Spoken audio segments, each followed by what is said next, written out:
Quand on parle de science dans le monde arabe, dans nos cours d'histoire en Europe, on parle souvent de un ou deux auteurs et puis on tourne rapidement la page. Pourtant, derrière ces quelques noms se cache une histoire aussi fascinante que injustement méconnue. Je parle bien sûr de l'âge d'or des sciences arabes. Vous connaissez certainement cette expression, mais que connaissez-vous vraiment de cette fastueuse époque ? Cet âge d'or a éclairé le monde de Bagdad au Caire, de Cordoue à Samarcande. Mais qu'en reste-t-il aujourd'hui ? Pourquoi son rayonnement s'est-il tari ? Et quelles étaient les relations entre les sciences et l'islam à cette époque ? Dans cet épisode de Grand Angle, j'ai fait la rencontre formidable de Fawzia Charfi, physicienne, écrivaine et intellectuelle tunisienne engagée. Ensemble, on explore les ponts et les ruptures entre l'islam et la science, les figures oubliées de cette histoire scientifique, mais aussi la place des femmes en pays d'islam et leur combat pour la liberté scientifique. Et si finalement enseigner la science, c'était aussi parler de cet âge d'or et des questions qui en découlent. Qu'avons-nous aujourd'hui à réapprendre des personnes qui ont su penser contre leur époque ? C'est ce que nous allons voir tout de suite avec Fawzia Charfi.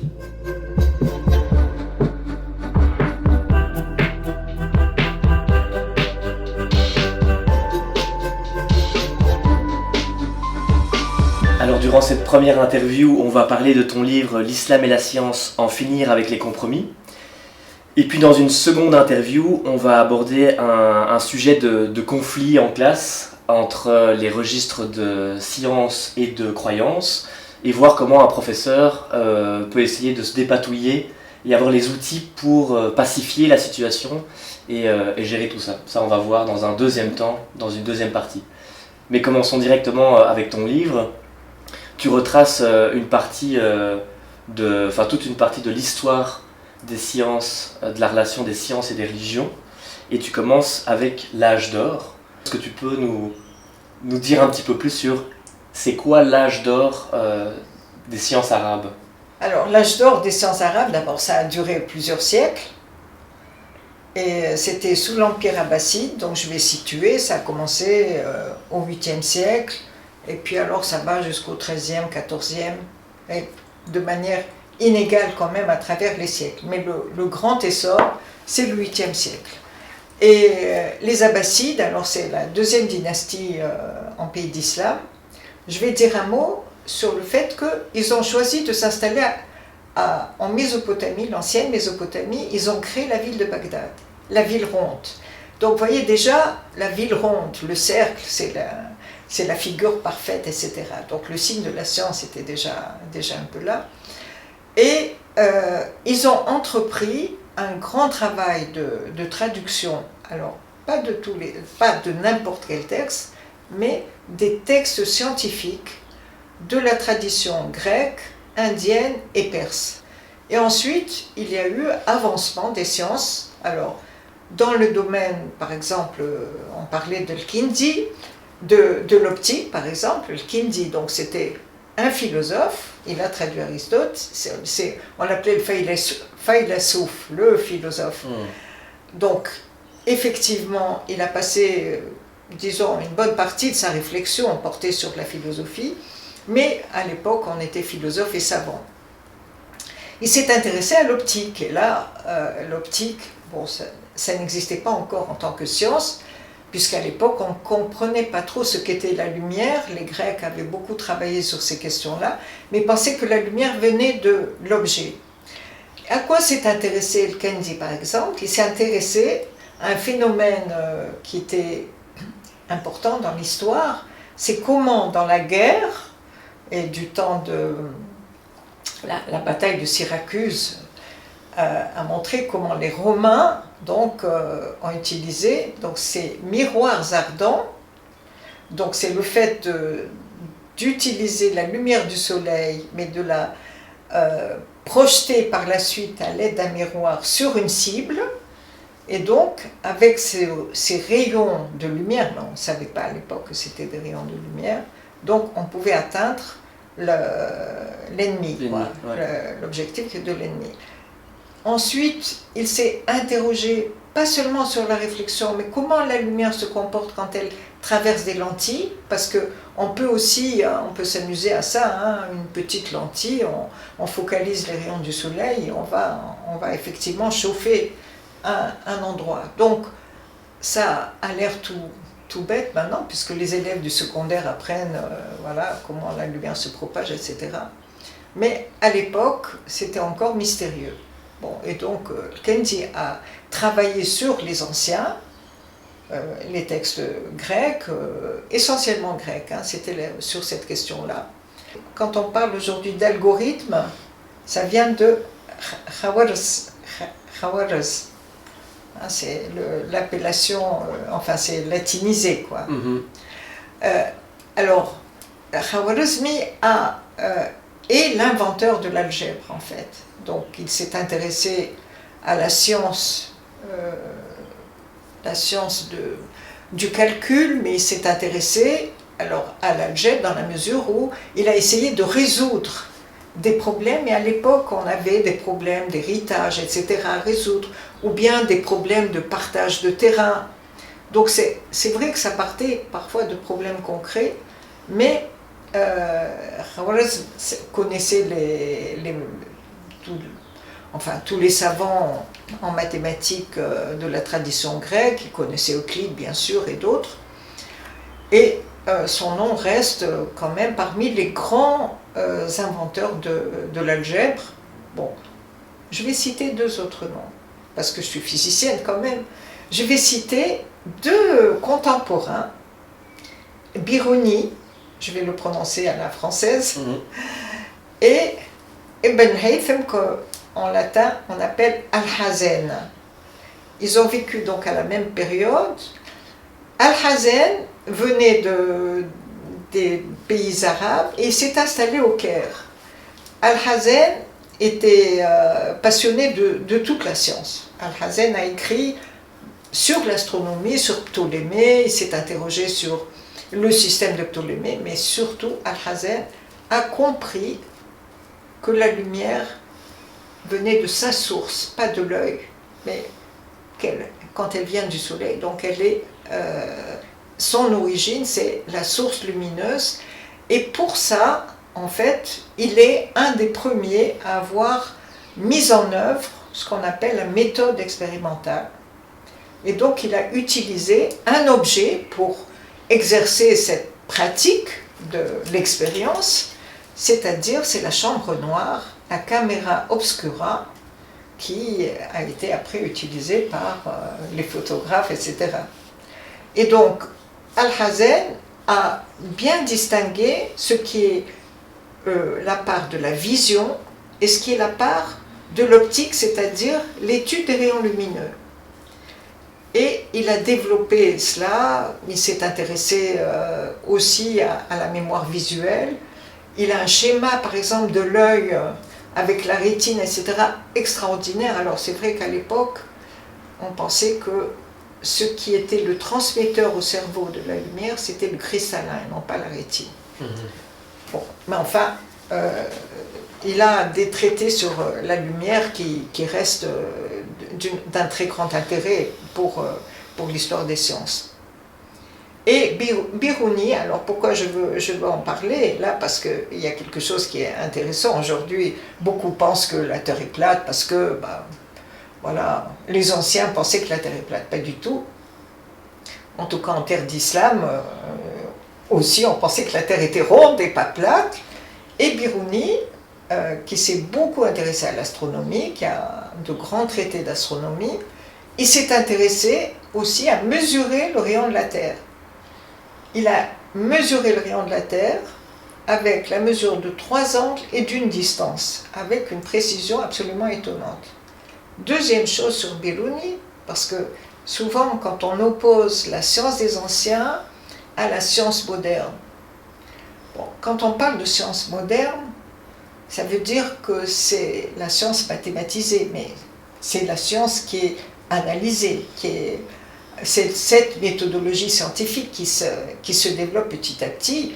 Et je peux dire que Biruni je n'invente pas cela, ce sont les anthropologues qui le reconnaissent, a été un des premiers anthropologues, puisqu'il a étudié l'Inde, dans son traité de l'Inde, il a étudié les religions de l'Inde, et non pas comme des faits de voyageurs, etc. Non, mais il a essayé de dégager ce qui était important par exemple, quels sont les repères, à partir de quels éléments on peut analyser une religion. Par exemple, le paradis, l'enfer, le corps et l'âme. Donc, il a dégagé comme ça des éléments d'analyse, et c'est dans ce sens que son traité de l'Inde est vraiment un traité scientifique sur les religions en Inde, sans non plus considérer que l'islam est la religion supérieure. Donc il n'y a pas de hiérarchie dans l'esprit dans lequel il a écrit entre les différentes religions. Donc ça c'est très très intéressant aujourd'hui, même pour des jeunes qui ne s'intéressent pas nécessairement à l'anthropologie, en tout cas, de lire comme ça quelques extraits de savants. Donc c'était l'an 1000, hein, ça fait un peu plus de 1000 ans. Donc vous voyez, là, Alhazen, Biruni, la même époque, l'un dans l'étude des religions, l'autre l'optique. Voilà, on voit la richesse en fait de ce qu'on appelle l'histoire des sciences arabes. L'âge d'or. Et l'âge d'or, hein, qui a, bon, on pourrait continuer, la médecine, la philosophie, etc. J'avais posé il y a 1 an et demi la question à José Louis Wolff, ton homologue belge. Je lui demandais dans les sciences arabes s'il y avait une recherche de distinction entre science et religion. C'est un petit peu ce que tu dis justement. Il m'avait répondu d'aller lire ton livre, et c'est justement pour ça qu'on est ici, donc je le remercie. Et d'ailleurs il te passe le bonjour. Mais est-ce qu'aujourd'hui, ou est-ce qu'à certaines époques, il y a eu une recherche de critères de démarcation, ou est-ce que toi, aujourd'hui dans ton livre, tu proposes des critères qui permettent de s'y retrouver entre une connaissance qui serait du registre religieux et une connaissance qui serait du registre scientifique? Alors, initialement, puisque tout à l'heure on a parlé de l'âge d'or des sciences arabes, à l'époque, la démarcation était claire entre les sciences religieuses et les sciences dites rationnelles. Et lorsque Biruni parle de l'Inde et des religions, justement, c'est intéressant parce qu'il n'en parle pas comme un homme de religion. Il en parle comme un savant de science, on va dire, un vrai savant de science. Et c'est là où on a envie de dire aujourd'hui aux élèves, qu'ils soient belges ou tunisiens ou européens de manière générale, que voilà, lorsque la science se déploie, elle a sa propre autonomie en fait d'elle-même. Son champ est défini de lui-même. Biruni n'a pas besoin de définir comment, parce qu'il démontre qu'il est en train de présenter quelque chose avec l'attitude du chercheur. Et c'est très intéressant, justement. Et puis, après, il y a ce déclin des sciences arabes, qui est quelque chose d'objectif, hein, même si ça ne fait pas plaisir à ceux, même moi, ça ne me fait pas plaisir, mais je suis obligée d'analyser les choses de manière objective. Là, ce sont les sciences religieuses qui ont pris le dessus, et il n'y avait pas de problème de démarcation, en quelque sorte. Quand est-ce que la question de la démarcation arrive? C'est quand on essaye de se réconcilier avec la science en disant, mais au fond, pourquoi nous, contrairement aux chrétiens, je dis nous, musulmans, contrairement aux chrétiens, on n'a pas besoin de cette séparation entre science et religion, puisque l'islam est l'ami de la science. Islam et science sont comme deux sœurs. Donc, il y a cette intégration, en quelque sorte, de la science dans l'islam. Il n'y a pas d'opposition, mais du coup, il n'y a pas véritablement de science. Ou véritablement d'autonomie Il n'y a pas d'autonomie de la science, Et, à mon sens, il n'y a pas réellement de grandes avancées scientifiques. On voit bien ce début des sciences dans les pays d'islam, où il n'y a pas de confusion, et puis la situation où nous sommes aujourd'hui et où on aboutit à un concordisme, on en parlera aussi tout à l'heure. Donc voilà, c'est ça le... Eh bien, j'allais justement rebondir là-dessus, sur un défi de la science dans le monde musulman que tu identifies dans le livre. Un des mots-clés, c'est le concordisme. Mais pour expliquer un petit peu à ceux qui nous écoutent ce que c'est et définir un petit peu le mot, le concordisme, c'est une idée selon laquelle les textes religieux contiennent déjà de manière cachée ou symbolique des vérités scientifiques, découvertes plus tard, et cela peut poser des problèmes pour comprendre correctement la science. Et voici quelques exemples qui impliquent des conséquences négatives. Par exemple, dans certains pays, la théorie de l'évolution de Darwin est rejetée parce qu'elle semble contredire des récits religieux sur la création du monde. Et on en parlera un petit peu plus tard sur cette théorie de l'évolution et du créationnisme. Mais pour prendre un deuxième exemple, certaines personnes affirment que les versets religieux dans le Coran prédisent des découvertes modernes comme la formation des embryons. Or, ces interprétations ne reposent pas sur des méthodologies scientifiques et détournent l'attention des étudiants des vrais outils de la science, comme l'expérimentation et l'observation rigoureuse. Du coup, comment peut-on, à l'école, en Tunisie et en Belgique, enseigner à nos élèves les éléments qui leur permettent de sortir de cette impasse, d'arrêter de voir dans ces exemples des oppositions illusoires de la science et de la religion, et de se sentir confrontés à un conflit de loyauté terrible entre leur famille et la tradition pour certains, et leurs enseignants et la science. Alors vaste question, on va la décomposer.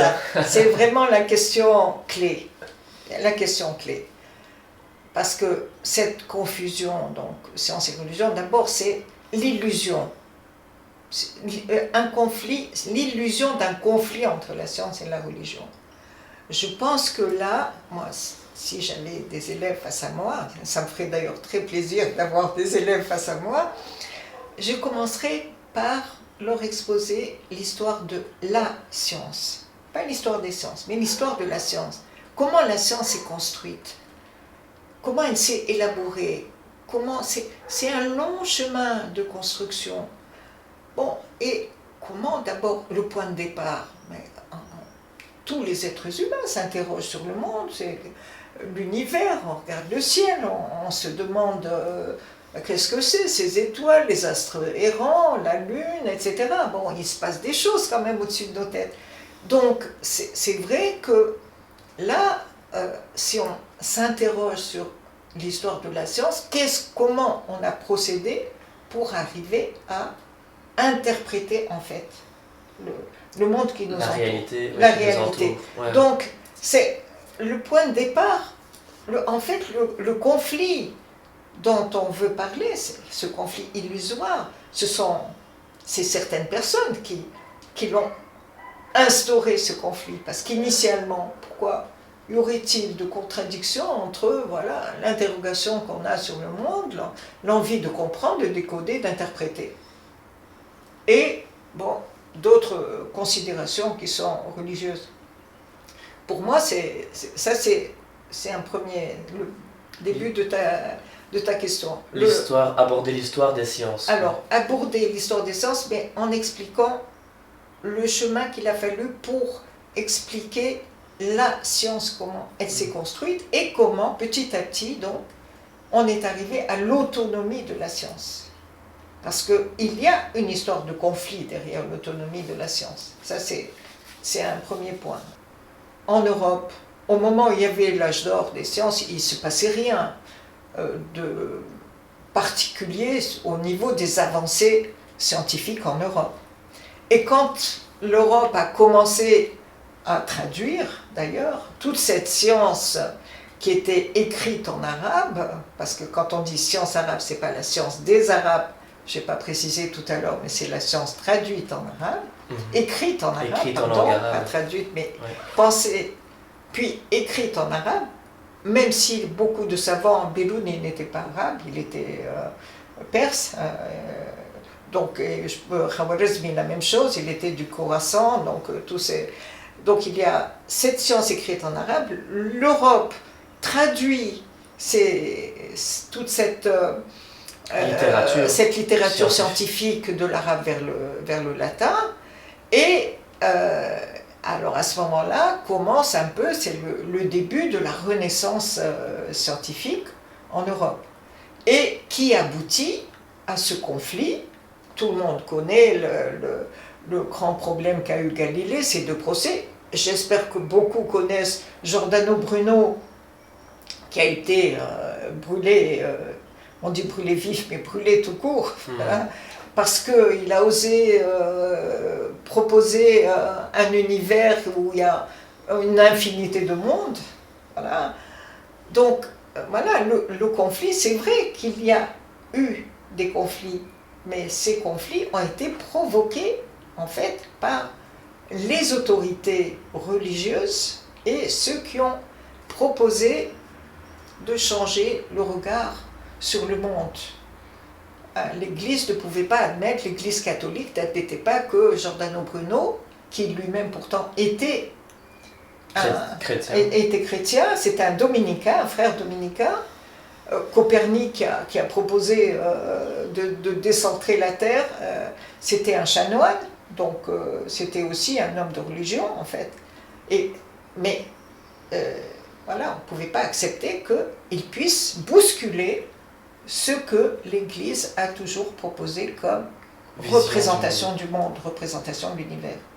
Donc ça c'est pour le premier point. Et en fait, ces grands noms que je cite, là, Copernic, Giordano Bruno, Galilée, se suivent sur un siècle, hein, ils n'étaient pas contemporains, à part Bruno et un peu Galilée, mais voilà, c'est un peu le début justement de l'histoire de la science autonome, et après ça, voilà, on va aller plus loin, Newton va nous expliquer des choses, Kepler détruit les orbites circulaires, bon, après Einstein s'y met aussi pour la relativité générale, donc voilà, ça y est, la science a pris son élan et elle continue.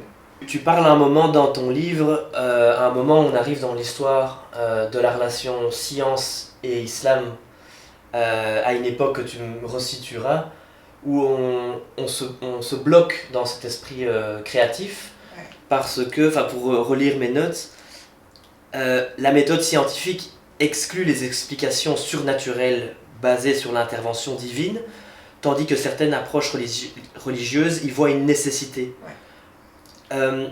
Tu parles à un moment du fait que la causalité n'existe plus, et donc on ne peut pas étudier des protocoles de recherche ou se dire tiens, si je fais ça, quel résultat il va y avoir, parce qu'il y a une pensée à un moment dans l'islam qui ressort à une époque donnée où on va dire tout est dicté par Dieu, et ce faisant, plus aucune corrélation n'est possible, plus aucun lien de causalité n'est possible, parce que tout est mouvement décidé par Dieu.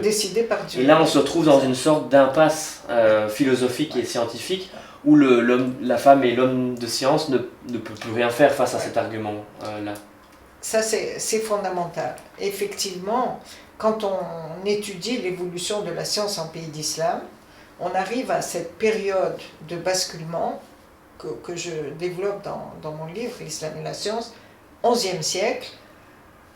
C'est l'orthodoxie sunnite qui va l'emporter avec la vision, ce qu'on appelle la vision acharite du monde, c'est-à-dire que Dieu est bien sûr le créateur du monde, mais il est l'ordonnateur du monde, et toute la nature relève de la puissance de Dieu. Il n'y a pas de loi de la nature, parce que la nature ne peut pas échapper à son créateur. À tout instant.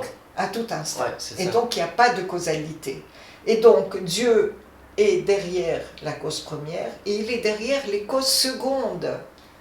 Hein, si je dis je vais lâcher une pomme, hein, pour dire, eh bien, si Dieu décide, la pomme ne tombera pas. Et il y a le fameux exemple du feu, qui est développé par Razel, et je le développe, c'est si le feu peut ne pas brûler. Et il y a toute une histoire derrière, c'est un peu trop long à raconter, mais derrière ce feu, c'est très très révélateur de se dire, ça englobe finalement toute une vision de la science qui est effacée. Il n'y a pas de science. S'il n'y a pas de prévisibilité... Et un relativisme total en fait aussi. Il y a les accidents, ce qu'ils appellent dans la vision acharite, il y a à chaque instant est déterminé par la volonté de Dieu. Donc ça c'est au plus profond des convictions, c'est la source de blocage. Et tu dirais qu'aujourd'hui, les personnes de tradition et de confession musulmane qui sont encore bloquées aujourd'hui, ce blocage-là prend racine culturellement chez les Hacharites? Je pense, oui, tout à fait. Alors que tu disais que les Hacharites, ils viennent à la suite des Mu'tazilites, les Mu'tazilites, qui eux pensent différemment. C'est ça. Les Mu'tazilites, c'est ce qu'on appelait l'école rationaliste, 9e, 10e siècle, et il y a eu justement cette opposition parce que les Mu'tazilites, c'est la raison qui prime. Voilà. Alors, bien sûr, dans l'histoire des pays d'islam, il y a eu des grands philosophes qui ont été, qui se sont opposés à cette vision. Bon, et le plus connu d'entre eux, le plus grand, c'est Averroès, en arabe c'est Ibn Rushd. Donc là, c'était en Espagne, c'était pas à Bagdad, mais c'était l'Andalousie. Et Ibn Rushd, justement, dit le cosmos, s'explique par la raison.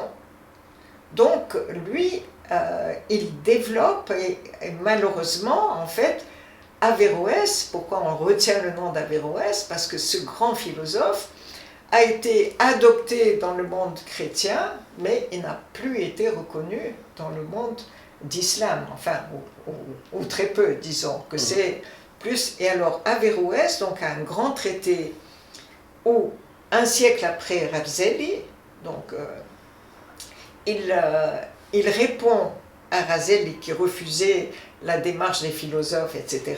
Et donc, la réponse, le traité décisif d'Averroès, est un grand plaidoyer de la raison. Donc, là, la foi n'empêche pas la raison.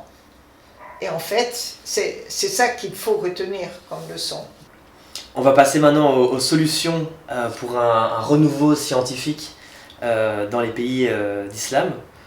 Tu parles beaucoup de la liberté de penser et de l'autonomie scientifique. La liberté intellectuelle et l'autonomie scientifique sont essentielles pour tout progrès scientifique significatif. C'est ce que tu martèles tout au long de ton livre. D'ailleurs, le titre ne laisse aucun doute sur la thèse centrale de celui-ci, l'islam et la science, en finir avec les compromis. Pourquoi les discussions, c'est une question que je me pose, pourquoi les discussions autour de l'islam et de la science semblent susciter souvent des réactions violentes ou émotionnellement fortes, malgré d'ailleurs les principes de paix prônés par l'islam?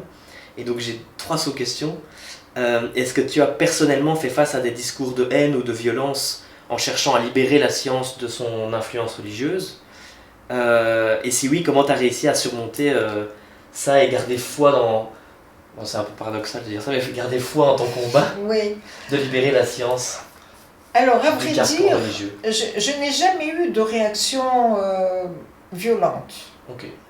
J'ai eu des résistances, je parlais tout à l'heure de la résistance, le refus de mes étudiants d'accepter la théorie d'Einstein, même de me citer des articles qui disent tout ce qu'a écrit Einstein est faux.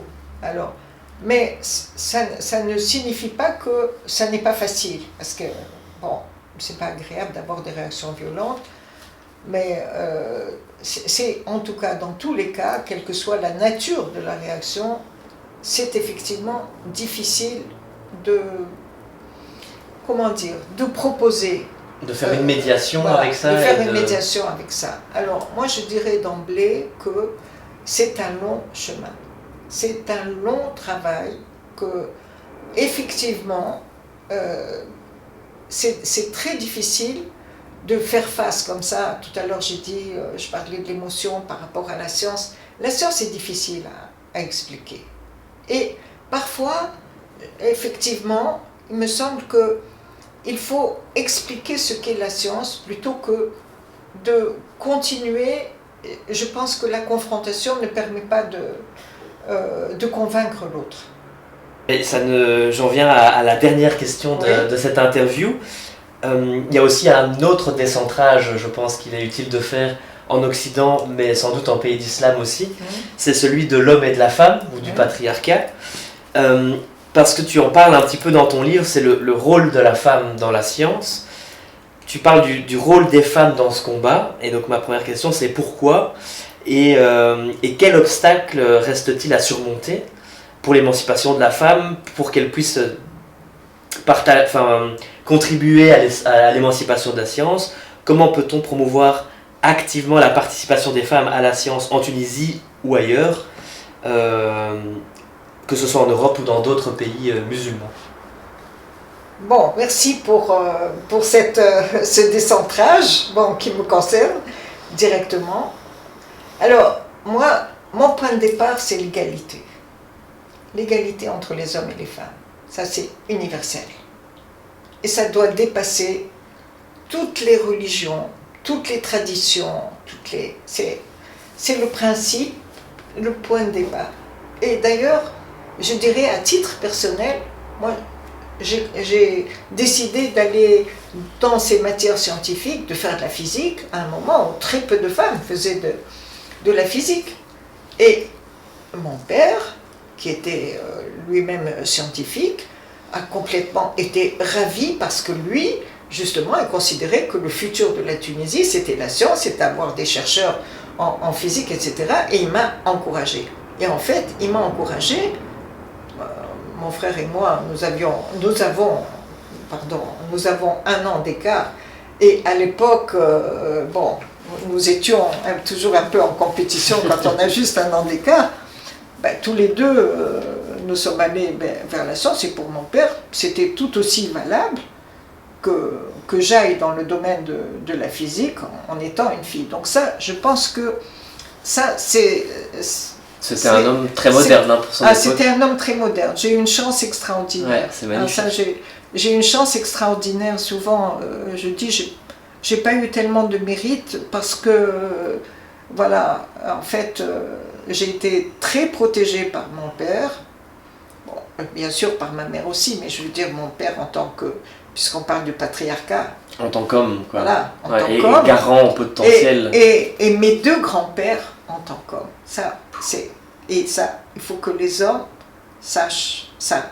Parce que si aujourd'hui il y a si peu de filles dans les sciences, souvent c'est peut-être un peu cette appréhension qu'elles peuvent avoir de se dire bon, ça sera plus facile pour moi de réussir dans telle ou telle discipline, il n'y a pas beaucoup de filles mais ça commence à changer. Alors, je vais donner un point qui est très positif pour la Tunisie, parce que là je sors des grandes idées, mais en Tunisie on a plus de 40% de filles dans les écoles d'ingénieurs. C'est immense, c'est plus qu'en Belgique, beaucoup plus. C'est extraordinaire. Ouais. Et dans beaucoup de pays d'islam, il y a beaucoup de filles dans les matières scientifiques. Peut-être parce que au fond, les universités scientifiques sont relativement récentes, un peu dans tous ces pays-là, et le poids de la tradition, où voilà, il y a des filières qui étaient réservées aux hommes. En France, on voit l'école polytechnique, c'était uniquement des garçons, c'était pas les filles. Enfin, donc le poids je pense que cette question-là, c'est beaucoup le poids des traditions, parce qu'il n'y a aucune raison pour qu'il n'y ait pas ce principe d'égalité. Et ce qui est intéressant chez nous, parce que je vais quand même dire qu'il y a une pensée féministe qui s'est développée en pays d'islam, par des hommes d'abord, et fin du 19e, dans mon livre, je cite Qasim Emine, qui plaidait pour les filles à l'école, et avant ça, dans la première moitié du 19e, Tahtawi, cet Égyptien qui est allé faire accompagner les princes là, à Paris et qui a écrit lors de Paris un texte très, très, très agréable et intéressant à lire, eh bien, plaider pour l'instruction des filles à l'école. Donc ça, c'est très important aussi. Aujourd'hui, quand on voit ces petites filles à l'école qui veulent ressembler, je ne sais pas à leur mère, parce que leur mère était souvent, leur grand-mère était dévoilée, et maintenant, voilà, on les voit avec cette envie de se couvrir entièrement le corps, comme si leur corps était un péché. Donc, ne parlons pas de la science. Donc, je pense que, clairement, le principe d'égalité entre les femmes et les hommes a été défendu dès la fin du XIXe siècle. Il y a des théologiens musulmans qui ont analysé le texte coranique et qui ont montré que, aussi, malgré tout, il y avait, c'était pas exclu, disons.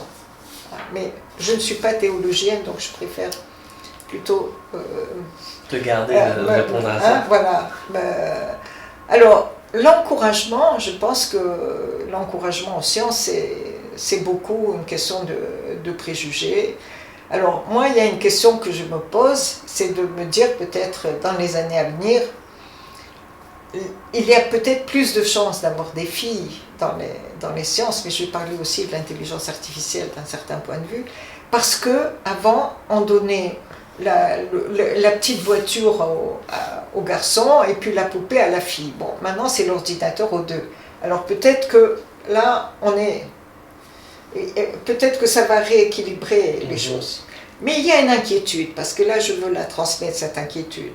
C'est tout ce qui est intelligence artificielle aujourd'hui, avec les biais qu'il comporte au niveau du genre.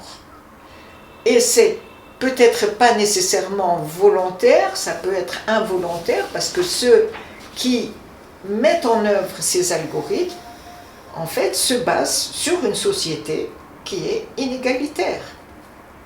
Et là, il y a du travail à faire pour qu'on n'arrive pas à un stade de régression, finalement, par rapport. Parce qu'aujourd'hui, la société, disons qu'il y a cet élément moteur qui fait que, voilà, on veut voir les femmes, plus dans la sphère publique, on veut les voir plus occuper des postes de responsabilité, plus faire de la politique, etc.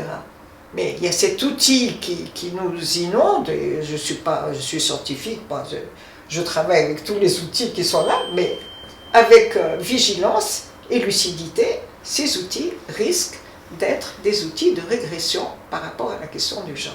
Et ça, il faut que effectivement, ce soit un souci partagé par tout le monde.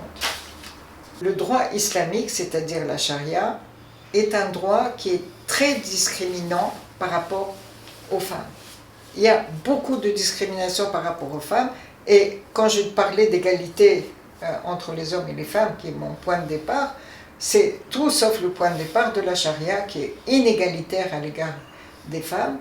Et l'atout de la Tunisie dans le code du statut personnel qui a été promulgué 3-4 mois après l'indépendance, donc en 1956, c'est qu'il ne se base pas sur le droit islamique, et donc il est révolutionnaire en quelque sorte par rapport au droit de la famille, même si nous revendiquons encore aujourd'hui un certain nombre de changements pour rétablir l'égalité complète des femmes par rapport aux hommes. Et donc ça, c'est très important qu'aujourd'hui, les femmes des pays d'islam réclament un droit égalitaire et une sortie du droit islamique qui est nécessaire pour combattre cette discrimination des femmes à l'égard de cette discrimination de la charia à l'égard des femmes.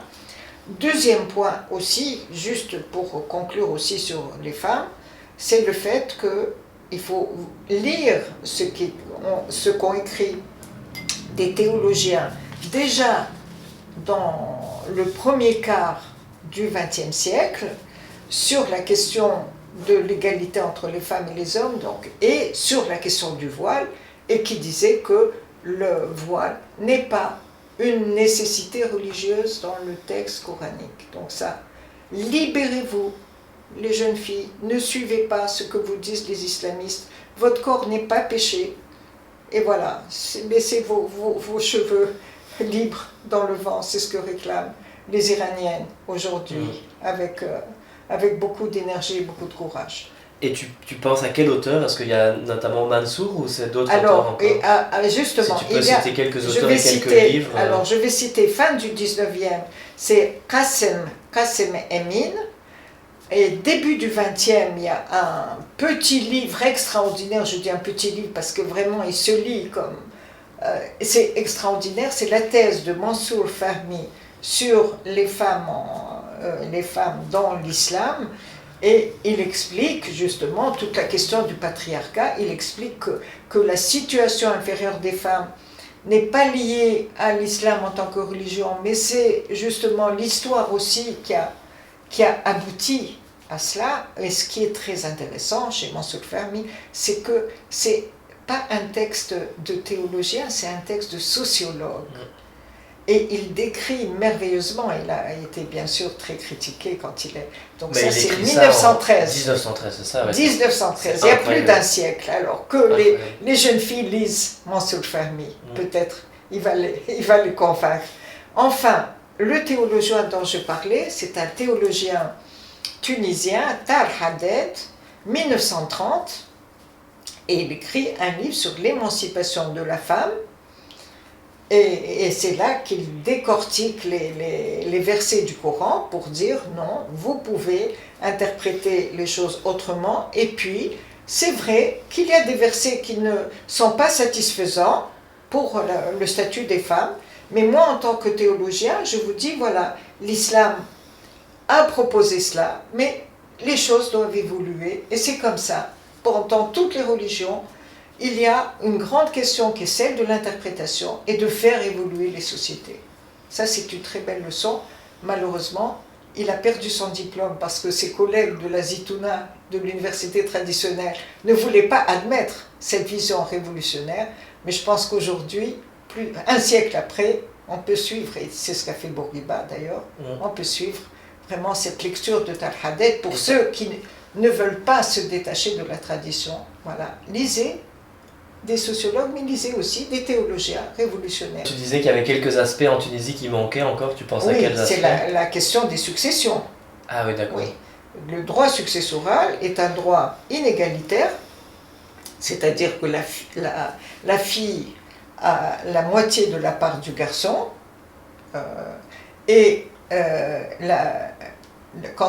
au niveau de la veuve, par exemple, la veuve hérite de son mari du 8e, alors que le veuf hérite de sa femme du quart. C'est toujours le double. Il n'y a qu'au niveau des parents qu'il y a égalité, quand c'est le père et la mère. Alors, là, c'est un combat que nous menons depuis les années 90. Bon, moi, j'ai pas eu bon, bien sûr, je m'associe à ce combat, mais je voudrais revenir sur mon père, parce que ça montre qu'il y a beaucoup d'hommes en Tunisie qui sont tout à fait convaincus de l'égalité successorale. Mon père a toujours été très mobilisé sur la question, et pour lui, il y a égalité entre mon frère, ma soeur et moi. C'est trois parties égales, et c'est ce qu'il a pris ses dispositions pour que cette égalité soit respectée. Et ça, c'est magnifique, parce que ah oui, voilà, il n'a pas attendu que le droit change. Mais il y a d'autres exemples comme lui, c'est ça qu'il faut voir aussi.